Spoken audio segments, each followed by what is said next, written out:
My first version of the book that's coming out next year wasn't very good, but it led to better drafts, then rejection, and then coaching, and eventually a traditional publishing deal. And that is the power of bad art, because if you let it, it can lead to some of the best art of your life. Welcome to the Healthy, Wealthy, Wise Artist podcast, where artists of all kinds come to fuel their passion, sharpen their skills, and thrive in their creative lives.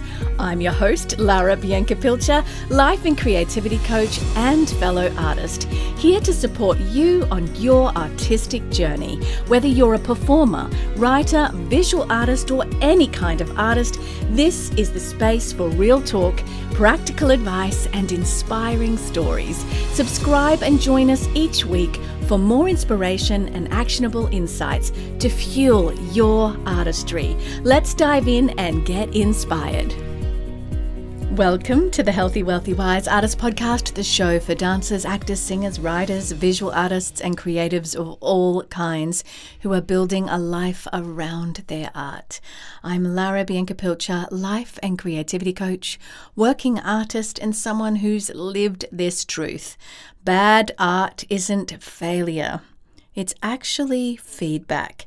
And today we're diving into how bad art, yes, messy, clunky, cringy worthy art, is actually the doorway to your next level. And it's not something we get taught. And in fact, as a dancer for years and years, it was just sort of seen as unacceptable to do anything bad because we want to go for perfection. That's not what I'm talking about. But enabling yourself to go through bad, to say, I'm going to create bad art on purpose, I'm going to get started, I'm going to cringe, it's going to lead to some of the best stuff of your life. If you just let it, it's actually part of the process. There is a fear of making bad art. Let's be real, most of us were never taught how to fail safely as artists. We were taught to be polished, to be, in inverted commas, on, to get it right the first time. But art doesn't work like that. It evolves through practice, through drafts, through the stuff we'd rather no one see. I once had a dancer client say, I can't go back to class. I'm not good enough right now. She wasn't just out of shape. She was afraid of being seen in the process of rebuilding. And I felt like this after I had kids. Heck, I felt like this more recently as well. That's the cultural lie that bad equals not worth doing. But if you never make bad art, you never grow. Bad art is the beginning of better. Let me tell you the truth. As I said earlier, I've been getting a book out there for probably 3 years, and the first version of it doesn't look like anything compared to what is coming out early next year from a publisher in London. My first version, it wasn't very great. It was my first time writing at that level. It was rough, too long. It didn't have a clear through line. It was unclear in parts. But it mattered so much because it was the first step towards something better, something very, very real, something that got excellent through the refining process. That messy first draft led to better writing, stronger structure, rejection from people who gave feedback, coaching that sharpened the message, and finally, after quite a lot, a publishing deal, a proper traditional one. And if I had waited until it was good enough, I never would have sent it. That there is the myth that we need to break, because you don't arrive at great work by skipping the messy middle parts. You arrive by going through the messiness, the cringiness, the it's not worthiness. So, what does real life artist growth look like? It looks like the actor stumbling through a monologue in rehearsal, hardly knowing their lines yet before landing the beats, really getting the nuances of the part, and really being able to let go of the script and dive into being a character. The songwriter cringing at their early lyrics, maybe even the way they approached the song in terms of their vocal technique before writing something truly honest and expressing it in a way that really moves people. The painter layering over 3 failures before the final canvas emerges. And in my coaching work, I see this daily. Artists who thought they were stuck, but really they were just scared of the uncomfortable early versions of their work. So if you've made anything that feels really bad and everything just feels rubbish and you feel rubbish as an artist, I've got something for you. It's called Stuck in a Creative Rut, and it gives you 3 coaching-informed tools to get you back into creative motion without waiting to feel ready.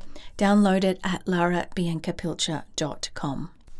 So the mindset shift, the reframe that happened for me was that bad doesn't equal broken.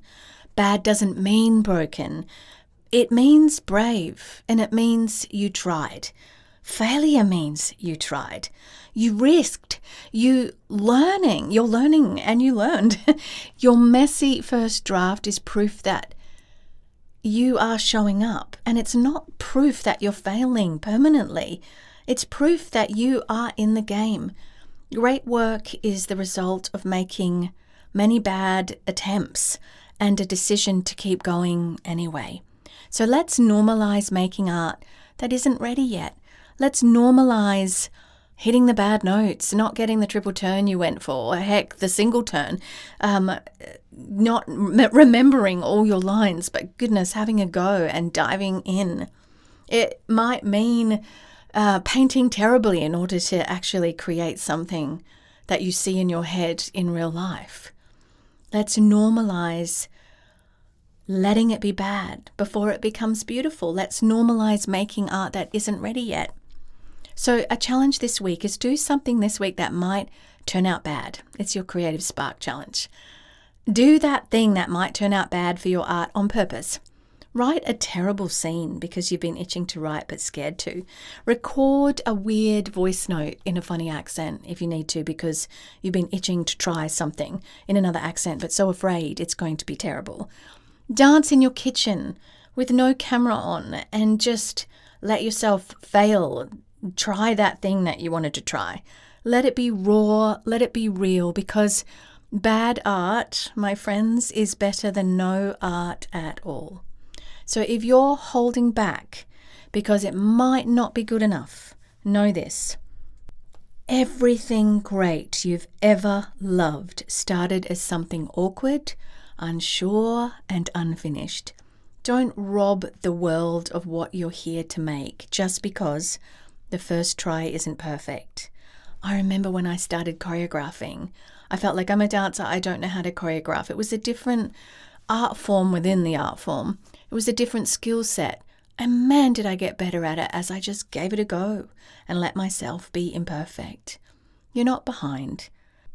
You are not failing, and you're just in the part of the process most people never let themselves reach. That's really important. Everything great you've ever loved started as something awkward, unsure, and unfinished. So let's recap what we went through today. The fear of making bad art, let's be real, we weren't taught that it's okay, and it is. It's actually part of the process. Then we talked about why bad is the beginning of better, because that is, again, the thing that leads to the greater work. You arrive by going through it. And we talked about bad doesn't equal broken or mean broken. It actually means brave because you tried, you risked, and you're learning. And the mess is not proof that you're failing. So don't forget that the Creative Spark Challenge was to make something bad on purpose. Whatever it is for you, writing a terrible scene or doing a terrible choreography, just let it be raw, let it be real, and embrace the mess and the cringe, and just let yourself go to that next level through it. Now, in July, I'm going to take my annual break from podcasting. I love that I'm intentional about that. It's something I plan and have done for the last few years. I also load up my socials with a schedule, and so I can actually take a break from all of that.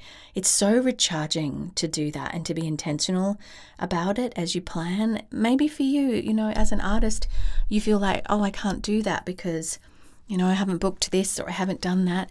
Let yourself take a break. Plan for it.